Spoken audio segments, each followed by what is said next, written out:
In the 2040s, the Tantalus base is built on Mars. A crew of 8 astronauts go on a mission to gather samples that last 6 months, and today is their last day. In 19 hours, the spacecraft Aurora will come from Earth to pick them up. In the Martian desert, Vincent and Rebecca drive a rover toward an excavation site, noticing there's a sandstorm incoming. Once they get there, Vincent calls Kim on the radio to tell her it's time to return to the base, reminding her they need to get ready for departure. However, Kim ignores him and keeps on digging, desperate to find good samples. While they wait, Vincent tells Rebecca that he's tired of Kim's attitude and he doesn't look forward to the 6-month trip back to Earth, even if he's eager to be home. When Kim finally boards the rover, she complains about the fact they're going back with nothing to show because 6 months weren't enough to accomplish anything. As they drive back, they get a call from Captain Charles, who urges them to hurry up because they need help fixing their communications linked to the Aurora.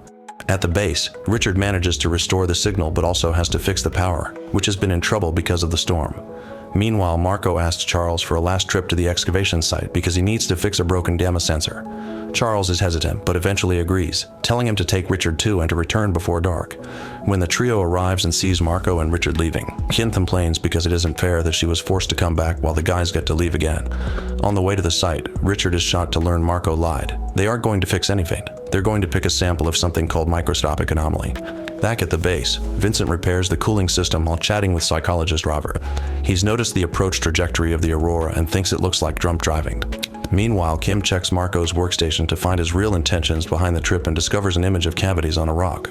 Rebecca points out that the cavities seem to be microbial borings, and when they look at the sample under the microscope, they find signs of bacterial cell division. This means Marco lied because he refuses to share the credit. Angry, Charles calls Richard and Marco to announce the excavation site is now off limits.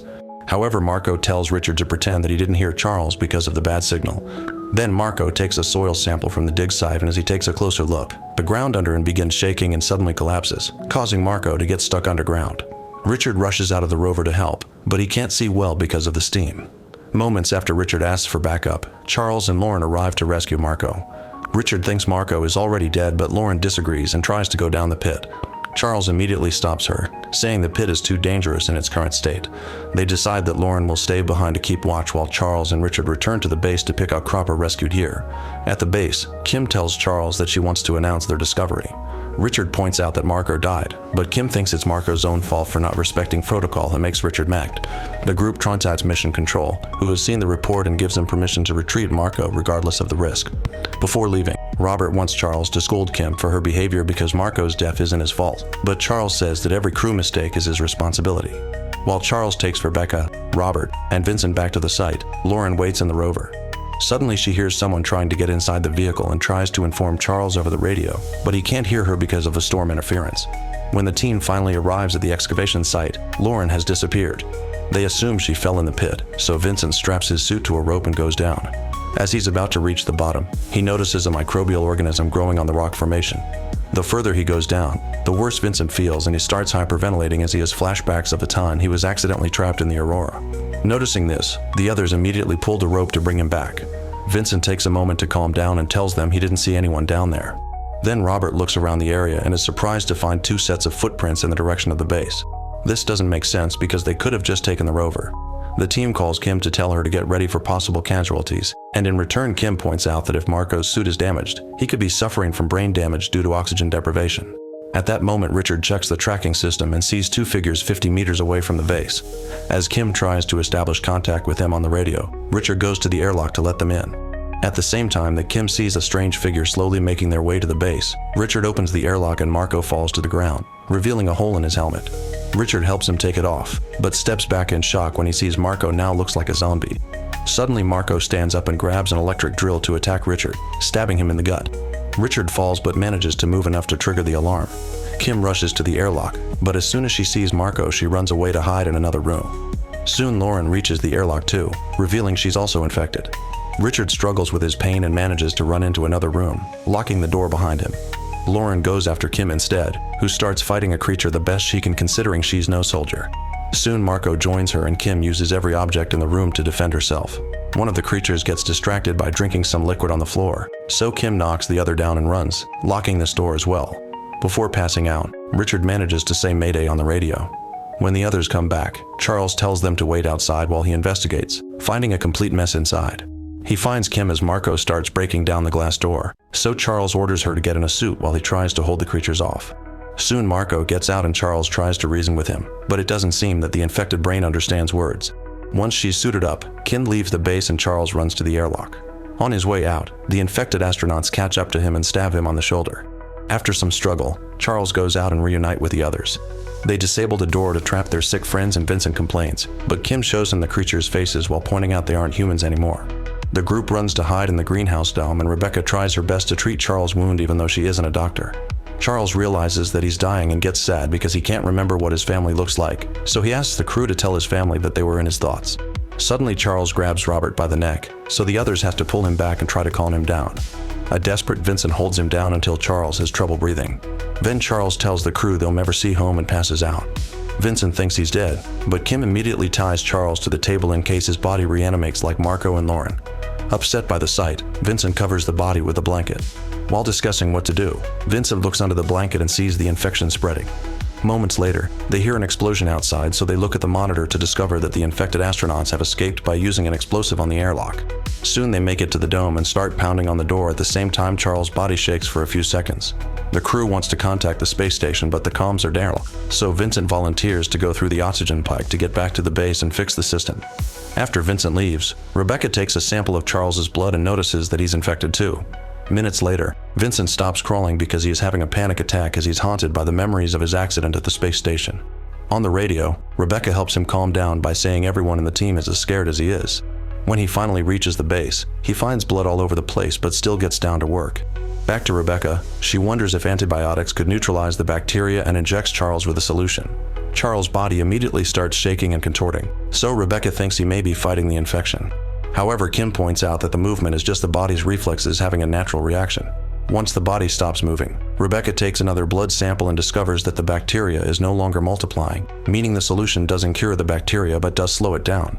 Kim pours the solution into a decontamination spray so they can vaporize it and use it against the creatures. Meanwhile, Vincent manages to contact Aurora, but before he can tell them about the situation, the power shuts down. Robert checks the monitor and notices their sick friends are going back to the base because they can't break the dome doors. The team agrees to unlock the door to lower the creatures to the airlock and spray them with antibiotics. As soon as one of the infected astronauts comes in, the decontamination spray activates and the creature falls to the floor squirming. Unfortunately, Rebecca then discovers that the effect is only temporary because the bacteria is starting to develop resistance to the medicine. Vincent is making his way to fix the power only to come across an infected Richard, but he doesn't hesitate to repeatedly bash Richard's head with his flashlight. No matter how hard he hits, the creature won't go down, so Vincent runs to the oxygen pipe and crawls back. He asks Rebecca to open the panel while warning her he didn't seal the other end of the pipe. The others put on their helmets before pulling Vincent out. Then Kim grabs 2 bottles of antibiotics and throws them at Richard, who isn't held back. Vincent and Rebecca run to open the airlock, hoping to escape. At that moment, Robert notices that Charles' body is starting to reanimate, so he runs to and locks the door behind him, leaving Kim with to die under the creature's attack. When he joins Vincent and Rebecca, he just tells them Kim didn't make it. In the airlock, the creature they sprayed before is starting to wake up, so Robert kicks it a few times in fury. Then the trio finally opens the airlock and runs away, but on their way out their infected friend stabs Rebecca in the leg with scissors. Fortunately, the crew is fast enough to reach the rover and Vincent injects Rebecca with an antibiotic, hoping it'll help her body fight the bacteria. The group leaves in the rover, but after a few moments they realize they don't have enough power to reach the landing site. They'll have to walk there, which Rebecca can't do because of her wound. Vincent thinks they should take Rebecca to the base to treat her injury, but Robert thinks they should leave her behind because she's infected.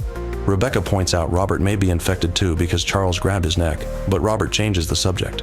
He remembers there's another rover at the excavation site, so they head there instead. Once they reach the right spot, Robert makes his way to the other rover on foot and then contacts Vincent on the radio, telling him to leave Rebecca. Vincent refuses, so Robert gets away alone. Vincent comes out to stop him, but it's too late. To make matters worse, he sees that the infected ones have been following them and are getting closer. Vincent and Rebecca drive the rover through the sandstorm in hopes of losing him. Vincent thinks they'll have enough power to get to the landing site in the morning once the sun charges the rover's batteries. Meanwhile, the Aurora departs from the space station and heads to Mars. In the morning, Vincent wakes up and finds a message from the space station, informing them a rescue team is on its way. Vincent tries to respond to the message, but the space station can't hear him. Then he realizes that Rebecca left the rover, so he begins following her footsteps. Eventually he finds her, but Rebecca tells him to stay back because she can feel the infection already taking effect. Desperate to save her, Vincent runs to her anyway, so Rebecca removes her helmet and dies of suffocation. In just a few minutes, her body reanimates and attacks Vincent, who fights her to restrain her. Rebecca begs him to end things for her, so Vincent chooses mercy and bashes her head with a rock. Moments later, Vincent sees the Aurora approaching, so he runs to the landing site. Unfortunately, there also are 3 creatures heading there, so Vincent tries to warn the Aurora not to open the hatch, but they can't hear him because of the storm interference. As soon as the rescue team comes out, the creatures attack them and kill them, and their screams of terror can be heard by Vincent on the radio. He still keeps going and finds the creatures feeding on the rescue team, but at least they don't notice him. There's also a body rotting in the most awful of states. Then Vincent enters the ship, and after locking the door, he finds Robert in the cockpit. He's still self-aware, yet Vincent can already see signs of infection and says they can't risk taking the bacteria to Earth. Robert quickly attacks him and a fight ensues, during which Robert stabs Vincent's helmet. As the ship starts flying on its own and shakes terribly, the men continue fighting and Vincent repeatedly headbutts Robert until he stops moving. Next, he takes off his helmet stained with Robert's blood and opens the hatch, sending Robert's body out into space. During the few seconds in which he struggles to breathe, Vincent imagines Rebecca comforting him. Afterward, Vincent sends a message to the station to tell them everything that happened. He knows there's a chance he's infected, so he explains his plan to crash the ship on Mars as soon as he notices any symptoms. The Aurora continues to fly while he waits for a response. Make sure to subscribe and turn on notifications so you can watch more videos like this. Thanks for watching.